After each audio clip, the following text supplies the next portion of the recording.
Om Sri Sai Ram. My heart is filled with immeasurable joy and happiness to speak on this auspicious occasion of the 95th birthday of our beloved Bhagavan Sri Satya Sai Baba. The topic is Daya and Kshama. Daya and Kshama are very familiar words to us, and to a great extent, the meaning of both the terms are known to us in general parlance.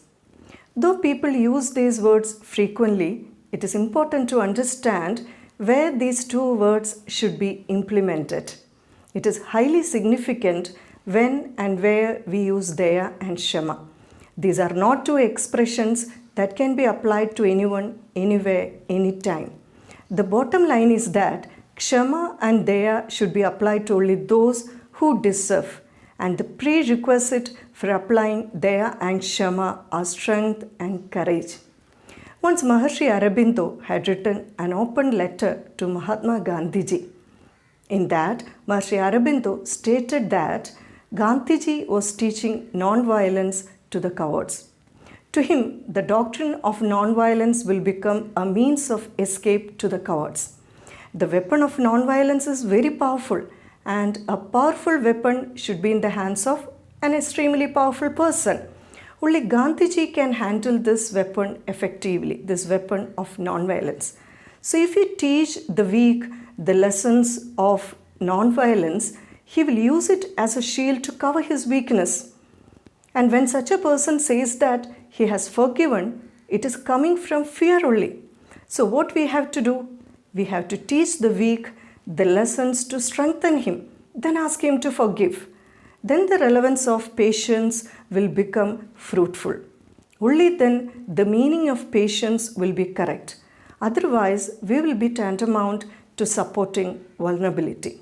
This was the great affirmation of Maharshi Aurobindo to Mahatma Gandhiji. We know Bhagavan Sri Satya Sai Baba was kind enough to all those who criticized him. Swami is an epitome of forgiveness. But is it possible for us to behave in that way if we are in such a position? It needs courage to forgive. Only the brave can forgive. Another aspect is that utmost care should be given while applying Kshama and Daya. Daya and Kshama should not be applied in the wrong place. Prithviraj Chauhan is the best example for applying Kshama and Daya for a wrong deed. Patience was his weakness. Many women, even our country, had to pay the price for that. Prithviraj forgave Gauri despite attacking him many times. In the first attack itself, he should have taken the right step.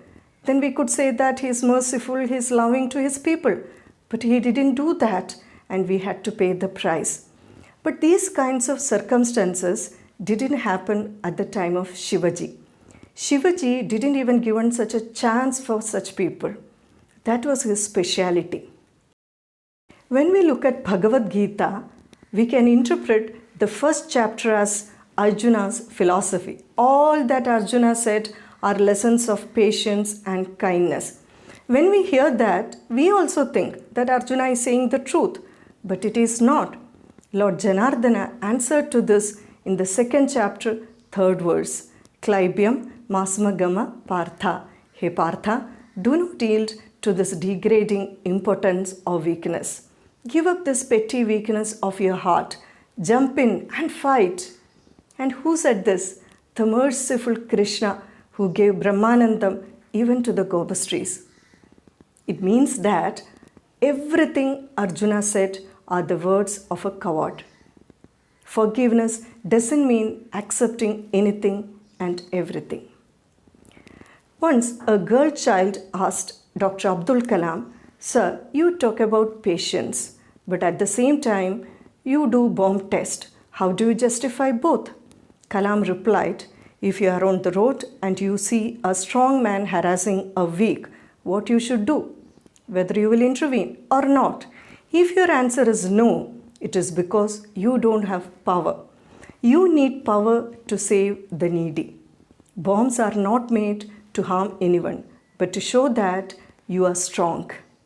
In Hindu mythology, gods carry weapons.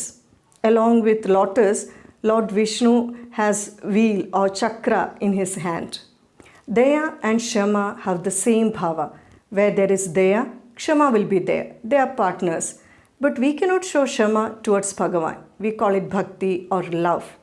Therefore, to my mind, Daya, Kshama, Karuna, love, bhakti, they are almost one and the same. So we must reiterate the quintessence of our beloved Bhagavan, Sri Satya Sai Baba, the single cardinal message, love all. Jai Sai Ram.